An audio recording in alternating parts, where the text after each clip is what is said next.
এটা অনেকদিন আগে দেশের ভিডিও। তো তমলুক যাচ্ছিলাম, আর এখানে বর বলছিল নাকি মাতঙ্গিনী হাজরাকে এখানেই গুলি করেছিল আর কি, মারা গেছিলো। সেটাই বলতে বলতে যাচ্ছিলো। এখানে একটা পার্কে সবাই ঘুরতে আসে, আমি কোনো দিন যেহেতু আসিনি, সেটাই আমাকে বলছিল। আর তোমাদেরকে তো বলেছিলাম সেদিন আমাদের তমলুক বর্গভীমা মন্দিরে পুজো দিতে যাওয়ার কথা ছিল।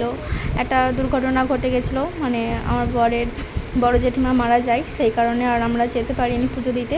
তাই মনটা খারাপ ছিল বলে তার দুদিন পরে একটু আমরা তমলুক স্টিমার ঘাটে গিয়েছিলাম ঘুরতে। তারপরে জানি মন্দিরে তো যেতে পারবো না, আর পুজো দেওয়াও হবে না। তাই জন্য ভাবলাম যে কী করবো, আমরা তো আবার মুম্বাই চলে যাবো। আর সেই দিনই লাস্ট ছিল আমরা যাওয়া, মুম্বাই আসার দুদিন আগে ভাবলাম নাই মন্দিরে যেতে পারি, বাইরে থেকে একটু মন্দিরটা দেখে প্রণাম করে আসি। তাই জন্য আর কি গিয়েছিলাম একটু মন্দিরের সামনে। আর বসে বসে ভাবছিলাম যে আজকেই লাস্ট, গাড়ি চড়ছি, আবার মুম্বাই চলে যাব মন্দিরটা।